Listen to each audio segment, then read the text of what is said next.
Like we have meetings where we sit here and people just talk and we prod with some basic questions, but we're just letting them tell us a story so we can kind of jump into their universe. Yeah. And that's what an idea inventor has to do. They have to jump into the potential customer's world. Yeah.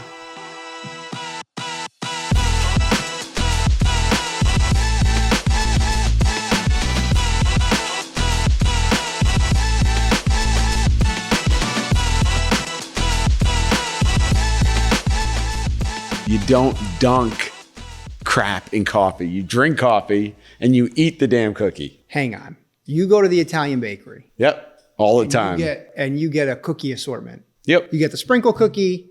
You get the biscotti. You get the cookie with the jam in the middle, with the dip on the end. You get the half dip cookie. You get the cookie with the chocolate chips on it. You wake up the next morning. Hang on. Hold the phone. I'm not dipping it in coffee. Drink the damn coffee and eat the cookie. You dip that thing in there. You and your it damn gets soaking. Nice and soft. Oh my God. My We're back to soaking again. Hang on. A pinoli cookie. No, you just eat it. A pinoli cookie dunked in coffee? Okay. That'll start your day. I am not dunking anything in my coffee. I drink coffee and I eat cookies. I don't dip my cookies. Have you ever dipped a pinoli cookie in coffee? No, I don't want to. You're missing out on life. Yeah, I miss out on life. Life is in front of you. I'm Grab sitting it, here. dunk it, eat it, soak it. It's a beautiful All right, so thing. what cookie are you picking up in the grocery store? If I'm going to the groceries, well, it depends on my mood. Oh, it's a half-hour conversation. Yeah, you have 1 second. I got a lot of moods. One cookie. Nutter Butters. Nah, Nutter Butters. If you're buying a Nutter Butter out of all the cookies, they're good. I mean, I like a Milano. We're not talking homemade cookies. No, we're talking off the store shelf. bought, off the shelf, chemical laden yes, cookies. the best kind. Cookies that will outlive us. It'll be the cockroaches and cookies. If I'm buying a coffee machine over there? No, I got to get an espresso. Nespresso, if you want to hit me up with a sponsorship, I could use some Americanos. We have a coffee machine over there. Yeah, that doesn't make Americanos, though. You're very high class tonight. Yeah, so you're on Milano cookies. I'm very high maintenance. Are you picking Milanos? Because I'm not. No, I'm walking right by that bag. No, I'm not. I'm between an Oreo. I do love an Oreo. The traditional you know what I got? Or the new flavored Oreos? I don't want the flavored ones. Okay. Although a Halloween Oreo, when they got the Halloween Oreos, I know it's all the same stuff, but I buy those things like, I stockpile those things. With the little orange cream in the middle. Mm-hmm. All right, man. Ain't nothing Has no like new that. flavor, though. Tastes No, it's the same. It's no... Okay. If I'm picking you just want one, the extra if I'm picking chemical. one cookie, yeah. the Rainbow Deluxe Keebler cookies with the little M&M pieces in it. We're not eating the same what's your cookies. cookie? It depends on my mood. So what's your? No. You got one. You got to pick one cookie. Sometimes I Nutter Butter. Nutter Butter. Chewy. No. Chips Ahoy. The Chips Ahoy. The Chewy Chips Ahoy. Yes. I like to mix both. I like it. The Chewy Chips Ahoy. It's trying too hard to be a homemade cookie. It's not a homemade cookie at all. It tastes like a chemical. I love it. It's fake. It's trying to be a homemade cookie. I like Everything a regular on a Chips shelf. Ahoy, but I would rather the little Keebler. You'd rather dip it in milk. Always. I like the little Keebler elf in the tree making the little Keebler cookie with the rainbow M&M. No. I also like the macadamia ones from the same one who makes from Milano. Pepperidge Farm. Yeah, that's a good cookie. Yeah. Right. That's when I'm high class, and I'm still not dipping the crap in anything. Never eat a the cookie in milk. No, it's Americano, man. It's that's I can't never a pinoli cookie in your morning coffee. No, there's something wrong with you. There's something wrong with you. No, you're ruining the cookie and the coffee. The pinoli cookie is nice and soft in the middle. You got those pine nuts on there. I think I got to get some of those rainbow chip cookies. Well, they're not here. I can't see them. That's not a rainbow cookie, just to be clear. Rainbow 7-layer cookie, rainbow cookie. That's my favorite. That's not what it's called. It's called a heaven cookie or a 7-layer cookie. It's a 7-layer cookie or a rainbow. No, it's not called a rainbow cookie. Yes, it is. No, it isn't. No. A heaven cookie. Yeah, it's called a heaven dream or something. A heaven dream? Yes, I've seen that in a Bed Bath and Beyond? Heaven dream. It sounds like a... I'm going to get the recipe and bring it in. It sounds like a fragrance of Victoria's Secret sells. All right, so I think we got off on the wrong foot in this episode because I think it was another DM I was going to answer. Yeah. And it was about are idea inventors wanting to figure out, because we talk about customer journey, how do you approach customer journey when you only have an idea? Yeah. So you don't. You're screwed. Give up. No, you're not. Don't listen to T. I'm going to play devil's advocate. He's just mad with his pinoli I don't cookies think, and coffee. I don't think you've ever dipped a pinoli cookie in coffee. I've come out very categorically. I don't stutter. I don't talk in gray areas. I have never dipped a cookie in coffee. The Italian cookie with the raspberry jam in the middle. You don't dip those. You eat half those. Dip I know in exactly what you're chocolate. talking about. I have those on my desk right now. Right in your coffee. No. Black coffee, right Let's in go there. back to the idea inventor. Okay, sorry. And if you're going to invent cookies, we'll bring you on. Because we like food manufacturing. Love a taste test. Yeah, so if you only have a product idea. How can you get some customer feedback? So I would start, may I? I'm going to let you start. Okay, great. I would start with Thanks for the cookies. trying to understand customers' pain point. But it doesn't have to be a... So there's another argument we should have. Why does every invention have to fix a pain point? Why can't it be a gain? Why can't it be a positive? It can be, but Let's think of our favorite baseball invention. That wasn't a pain. That was to make you better, not a pain. Okay. When I say pain point, I don't mean like, okay, this is I think that sometimes when people, especially when people pitch, they go like, this is the huge problem we're solving, right? People don't have enough options for luxury bottle openers, and so I'm going to make my luxury bottle. No, it's not. The pain point is just a way to say, what is your customer, who you think your customer is? What are they currently using or doing? And where do you fit into that? That's all I'm trying to say. Okay. Thanks for the clarification. Because they may say, I got no problem with the way I do it now, right? Yeah, that's usually. Yeah. Changing habits is very hard. And then you say, well, what if I could, like there were people, had people in the shop the other day, and we were talking about my bike. And they said, yeah, could it be a downhill racing thing? I said, no. I said, that's not what it's targeting. It's targeting this. This is the use case. This is this, that. And they were like, 100%. I get that. I'm in. No downhill. No, I mean, you could ride it down a hill, but it's not a racing bike. It's not the target market. It's not a long travel downhill bike, we would call it. That's fancy terms. But I only learned that from talking to potential customers. So things you can learn from talking to potential customers, their language. What words do they use to describe their current purchases, their distribution channels? Like I always say, where do they buy? How do they buy? How frequently do they buy? Is it a cyclical product, right? If your product is a new type of Christmas light, right? You have a different selling cycle than someone who sells toilet paper.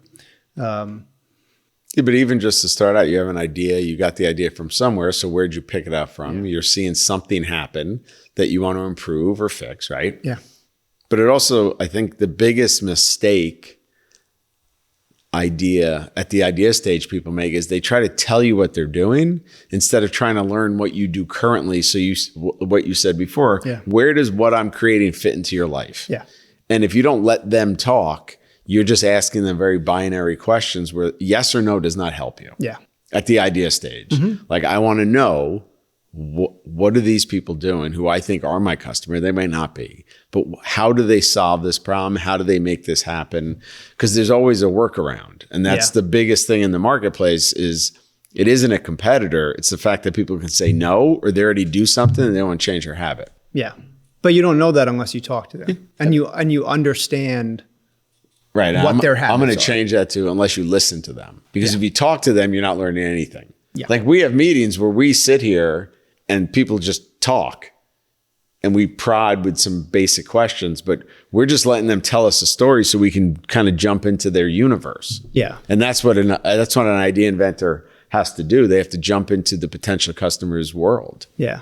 And I mean, you have to determine what your relevant sample size is to be able to draw a conclusion, but you don't have to talk to 10,000 people.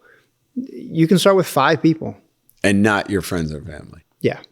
I think everyone will start with their friends and family, realistically, right? You will tell your idea to those closest to you. Yeah, but you shouldn't be telling your idea. That's the whole point here. You're not supposed to tell your idea. You're supposed to ask them about how they're fixing something. I'm going to disagree with you. You have to tell your idea to someone at some point to find out where you should be going.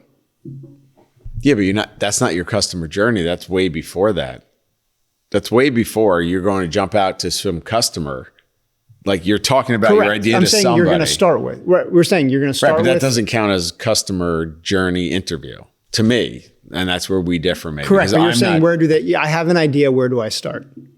Right. to get this information about the market. Right. So if I say I have an idea for a new tungsten grinder and you're like, all right, I don't know what that is. I don't know what it would be used for. And I go, oh, it's for welders. I'm not a welder. Okay. Well, then it's not for you. But Yeah, but you can do that in research. correct. But eventually you have to disclose your idea to Yeah, but in somebody. the customer journey, you're not supposed to tell them what you're doing. You're supposed to just listen to how they solve a certain problem. Correct. But you have to go out and find out if you're going to define who is your potential target market and customer base, you have to know what your product idea is and where it fits. So then you know where to go. It's still an assumption, though. Yeah, you're going to have nothing. Well, I would call it a hypothesis. And then you're going to test that hypothesis to try to turn it into And I call a it theory. a risky assumption. It is a risky assumption, But a lot, as we do with our instant traction series, a lot of products start in one area and find their home in another. And that By comes observing from customer journey. But they already have the product. We're talking to people that don't have a product yet. Yeah. So I'm just saying, how do you get some customer intel? Because that also helps you validate what you're doing. Or what we're really focused on is what invalidates. Yeah. What is the message you're getting or hearing or watching from the potential customer that says, I should never build this because it's already built. I can't replicate that. I'm not doing anything better. I'm doing the exact same thing. Why do it? Yeah. But you can also listen to those negative, like we always say negative comments are better than positive comments. If you ride my bike and go, I love it, it doesn't really help me. If you ride my bike and go, I got a little pedal kickback when I came around that turn at 18 miles an hour or whatever it is, that helps me. Like my feedback, I wanted a bigger seat on your bike. Yeah, that's not my problem. You can get whatever seat you want. No, I want you to make me a bigger seat so I can recline while I'm driving. But, it all comes down to, like you said, listening, Observing. And sometimes we make some of our incubator members just go to where they think their customers are and watch them do whatever they're trying to, what product they're trying to build, watch them how they solve that problem already or how they get around that problem. Yeah. So like, again, the tungsten grinder thing is super specific for welding, but you go and you talk to welders or people that weld, or you go to welding supply stores and you ask people, how do you do this process now? Well, what do you do? What would drive you to buy this? What would drive you not to buy it? Is price a consideration? Blah, blah, blah. And sometimes you might get information and until someone has it in front of them, they don't know they want it or need it. Well, there is need and want. Yeah. Right? Yeah. Even so, like a good example is, and this isn't meant to be gross, but like Tushy. You know what Tushy is? You ever heard of Tushy? Nope. Tushy's a bolt-on bidet that you can bolt onto any toilet, right? And How many do you have? I have one. I do have one. It's a very good product. But That can't be more hygienic than wiping. oh, you don't want to have this discussion with me. I do, because I've had it with some of my European clients. Okay, so this is a learning experience. You got to wipe first and then you bidet. Certain places in Europe do not wipe first. Well, even that. And let me tell you something, it is strong enough. It's like a pressure washer. Sometimes I just sit there for hours. I got to clear my That's schedule. a whole visual I don't need. So when you are late for a meeting, I know that's what where I you're am. doing. Yeah. Now. Okay. Any time that I'm not around, I'm like, yeah, I'll be there. The reason Are I they bring going it to up, sponsor us? Do I have to sit on a toilet during a podcast? I'd be happy if they sponsored us. But they were able to find a market where there may not have otherwise been one because the other options were expensive. Right? A Toto. That's the Cadillac. I know that's that the Cadillac version, right? Are people going to rip out their toilet and put in a whole new one? The Toto washlet. Probably not. But this thing's just like a seat. You bolt it on. It's cost effective. It's more hygienic, despite what you say. It's easy to install. What a waste of water. It's not a waste of water. Okay, just checking. To be so fresh and so clean throughout your day. But then you look at things like if that were your product, you also have to look at what are alternatives, right? And then you go through that, and then maybe you find. So let's walk through that customer journey. Yeah. I have this idea for a bolt-on bidet, and I'm the customer. I don't need a bidet. What do you say? So I wouldn't even start that way. I would ask about how do they feel the most clean, or what do they do to feel the most clean after going to the bathroom? Yeah. Very open-ended questions. I shower. You shower after going to the bathroom every time? I have a bidet.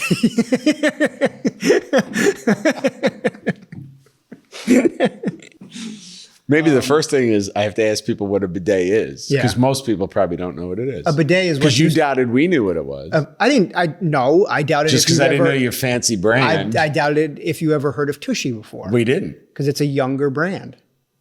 You calling us old? I didn't say that. Wow.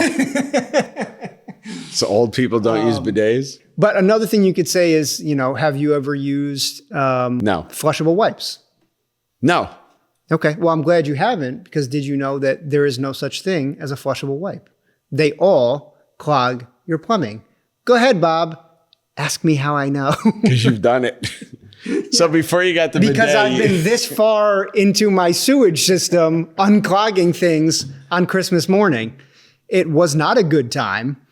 Side note, there's no such thing as a flushable wipe. Don't use them. Tell Robert when he's back on set, because he loves those things. Tell him to get a bidet. Do not use them. It will wreck your plumbing. They do not dissolve. Do you use the bidet as a water fountain too? I mean, if I'm thirsty. Yeah, okay. Just checking. It's clean water.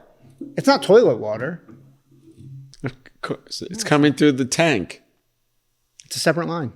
Oh, that's too fancy. It comes before the tank. It comes out. I've installed them. Multiple ones. They're great. I'm going to just get you diapers. Bob, if it were socially acceptable. It is. Not at my age. Maybe. Wow. I didn't say it. There's a whole brand out there that people walk around. You don't even know they're in. We all start out in diapers. We all wind up in diapers. Okay. It's a circle of life. But I'm going to fight that. But hang on. There's another market there, right? People who cannot render care to themselves after going to the bathroom. There's a medical application for bidets. Yeah. They have to position themselves properly. Maybe they don't have the balance. It takes care of that, Bob. It accounts for that. There's adjustment. It's a good product. But there are other... But then you just use a garden hose. But I mean, if I could, Bob. You could. A sprinkler. So basically you put a sprinkler in your toilet. Yeah. Okay. And it's a wonderful way to spend a Saturday. But there is a section of the market that uses washlets. How many people do you know bought that product? The Tushy? In your world. You're the only one. Bob, I've bought them for people. It's a very good product. You give it as a gift? I got it as a gift. Oh. My brother-in-law just gets me. He gets you. He knows me. So that has to be factored into customer journey. Are people going to buy it directly, or is it as a gift? Yep. But even in that section of the market, in that medical section, people are looking for something different, because it's not just the cleaning. Sometimes it is applying medication. There are washlets out there that do that are covered by insurance and all these other things. It's a different price point. It's a different installation. It's a different accessibility. The controls on the Tushy that I've been mentioning, they're next to you, right? I love the Tushy. If you have a medical need, you may need an access panel that is different, right? So different use cases, but you only learn that from talking to people and talking about these things. We all see you very differently right now. You see me as clean as a whistle? You see me as the most hygienic one on here, despite my looks? Like royal. That's me. Royalty. Royalty. That's what they call me. But again, like, there is a certain, even iPhones or iPods, right? If you were to ask people, how would you feel if all your music was in the palm of your hand? Pre-iPod or pre-MP3 player, they might say, I don't need that. I was one of those people. I had my CD binder. I was good with it, good to go. Now I can't imagine going back, you know? So there is a certain percent of your, depending on your product, of your customer base that won't get it until they see it. But you still need to understand where you fit in the market, because that is how you will market your product and how you will, who is your customer, who isn't. The medical person that needs a washlet for a certain reason may not be your customer if you are selling a more economy-based product that doesn't have all these extra features and therefore benefits. But that's all discussion through customer journey. And there are a bunch of people that I'm sure when they pitched Tushy said, no one needs that. But they've built a good product and a good company. Yeah, it's also about not putting your bias and just asking questions, let people talk and note it. Because we come back to those interviews to find phrases, going back to your conversation before, to find specific jargon in your target markets. Because you can have the same product and they call it different things. They use different words, and that's how you kind of change generation and user behavior. Yeah. Well, and then even remember too, it's not a one-time process either, because once you launch your product, now you want to get feedback on, you might even be in the market and selling and go, this isn't how I thought my brand would be perceived. And then you test it and say like, oh no, we may be selling, but we missed the mark on what we wanted to do. Do you change course? Do you lean into what you're doing? You know, all these different things. It all comes from the same process of listening, understanding, receiving feedback, critical feedback, and adjusting. Yeah, we just did a focus group with a product that they missed the mark. But the idea wasn't to just do away with that because they already had a customer base. It was just to add new, literally say you're adding new features, even though it was there the whole time, but it was overlooked. Yeah. And a lot of products, they miss some of the mark. I mean, most products are not used to maximum capability. Well, even like the whole, not to make it about bidets and washlets again, but you seem to be stuck on it. The only reason it came across. Do you soak your cookies in the bidet? No, Bob, that's disgusting. Just checking. The cookies are on the other end. It's a post processor. The only reason it came across my radar was because it was advertised on podcasts I was listening to, which means they did a good job figuring out where to advertise. Then it wasn't the cleanliness factor. It was literally, they did an ad about flushable wipes and how they wreck your plumbing. And I was like, that happened to me. Maybe you just bought the wrong wipes. No, flushable wipes don't exist. We're gonna do a test with the cookies. I'm bringing flushable any wipes. Plumber. Any plumber. I don't think any plumbers are listening, but if you are, any plumber. Oh, there's plumbers listening. There's no such thing as a flushable wipe. Plumbers love flushable wipes because they're coming in, roto-rootering your whole system and replacing pipes. They don't exist. It's not a real thing. All right. I don't even know what the topic is anymore. So, Bob, we've gone so far off track. Yeah, we've gone. Cookies, bidets, customer journey. If you have an idea, starts with observing, listening, asking people to tell you stories. It starts there. Everything else flows. Absolutely. Okay. It flows. Next time. Yeah, it flows. Yeah. Next time on No Followers Podcast, we won't discuss cookies or bidets. I can't promise that. I'm going to promise it. I'll edit it. All right. I'll see you next time. Peace.